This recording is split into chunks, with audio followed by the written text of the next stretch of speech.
I'm Gab. He's Jules. He's Robbo. No idea what the weather is like in West London because I don't care because I'm not there. We're here in Paris. Woohoo! We got Montmartre over there. We got the Eiffel Tower behind me. We got the Arc de Triomphe that way. We have Real Madrid flying in tonight. We've got Liverpool. We've got the Champions League final. We're going to offer you a bumper tactical preview, Jules, with Stewart, Robson. And then we're going to get other things. Roma winning the Europa Conference League. Nice shirt, by the way. I believe that's very nice shirt. 94-95. That's vintage. it. The shirt that Totti made his debut in. Indeed, yeah. Not too shabby there. We'll be talking about Chelsea takeover. So much going on. Stefano Pioli getting his lost medal back. But Robbo, let's start with the final. And first, before we get into the tactics of it, can we just reflect that we have a Champions League final with two of the biggest, best supported clubs in the world, but also, I think most people would say, two of the top three clubs in the world this season. The other one being Man City, and of course, Real Madrid beat them in the semifinal. That's important too, right? Absolutely. You know, that's what you want from a Champions League final, two of the best teams in the world, and that's what you got at the moment. At Real Madrid, at the beginning of the season, nobody gave them a chance of winning La Liga. Everyone was talking about Atletico Madrid. They were in shambles, but your man, Ancelotti's done a brilliant job for them. I have to say, you've always said, be careful about Real Madrid. Be careful. They could be there. They could go all the way. And I dismissed it because I thought PSG would beat them. But to be fair, they went from strength to strength through the competition. Well, it's manifest destiny. Trust the process. Trust in Carlo. And, of course, 90 minutes is an eternity at the Bernabeu. We've been through all that. Let's get into the nuts and bolts and nitty-gritty. On paper, Robbo, this looks like Real Madrid comfortable sitting off, comfortable having the out to Vinicius on the break, letting Benzema run around and defending stoutly, and Liverpool wanting the ball, taking the game to them, trying to counter-press when they do lose it. Is that how you see it? Absolutely. You know, Real Madrid have been at their best this season when they have played counter-attacking football. They've struggled against some of the weaker sides in La Liga when they've dropped off and made it been very compact, and that's when Real Madrid have struggled. When they've played counter-attacking football, because they can't press the ball. When you've got Modric and Kroos in the side, you can't press the ball. You've got to be a little bit more compact.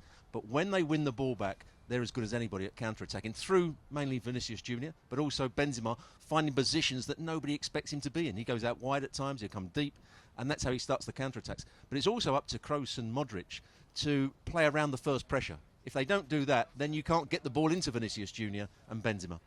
Jules, this is how you expect it to unfold. You don't see Ancelotti throwing some kind of crazy curveball. No, not from Ancelotti, not from Klopp either. I think the battle in midfield, which is a bit of a cliche, but will be the key here, because whoever plays for Liverpool to start with, and then how the Real Madrid midfield will be able to cope with the pressure that the Liverpool midfield, regardless of who the three are for Liverpool, will put on them.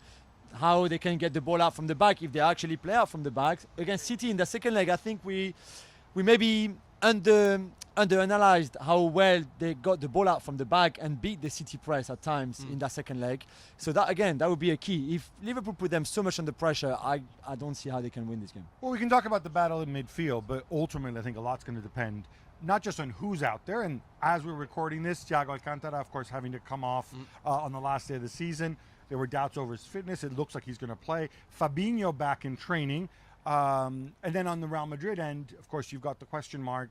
Do you go with effectively four midfielders by making Valverde? I don't know if the false swing is a thing, but certainly off the ball, he becomes a fourth midfielder. I just want to ask you, just as a former coach and a former player, what condition would Thiago and Fabinho be in, especially Fabinho, when he hasn't played in 3 weeks? So even if physically, both muscular injuries, even if physically he's okay, do you lose something? The playing, for me, isn't an issue. It's how much training they've done, what the intensity of that training has been. And we've seen in Champions League finals of the past where players haven't been fully fit and they've been a liability to their team. We saw Harry Kane. We saw Diego Costa.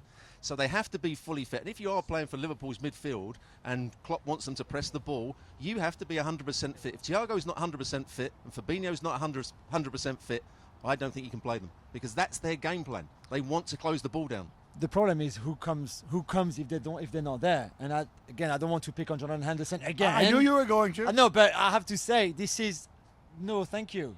So then what do? Do you take the risk of playing Fabinho and playing Thiago, thinking, okay, let's give it a shot, because other than that we've got Milner or Henderson and Naby Keita? Yeah, but I expect Naby to be the third, even with Fabinho and Thiago.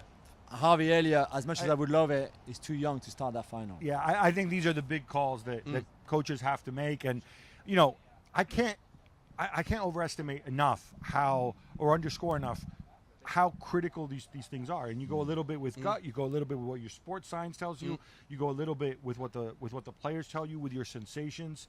And I think huge call for Jurgen Klopp to make, and huge call for Ancelotti to make. But it's also a huge call for the players, because ultimately the players will make the decision. If the player isn't 100% fit, or he's a little bit worried about his fitness, so he's not going to run up to full pace and he's not going to close the ball down, then he's letting the team down. You know, that's the big question. They all want to play those games, right? So they if all you want to play, you would say, yeah, I want to play, even if you know you're 50%. I see what you're saying, but at times, do you want to play and play badly? Did Harry Kane want to play in that Champions League final and play badly and look a shadow of himself? Did Diego Costa want to play for 10 minutes and come off? Yeah. So you don't want to in such a big game. These are the big decisions, I think, that are going to be made by the players, by Jurgen Klopp. We're going to talk about this much more. We're going to break the game down tactically on the Gab and Juls podcast. Well, thank you very much for watching ESPN on YouTube. For more sports highlights and analysis, be sure to download the ESPN app. And for live streaming, premium content, and let's not forget as well, ESPN FC 7 days a week. Subscribe to ESPN Plus.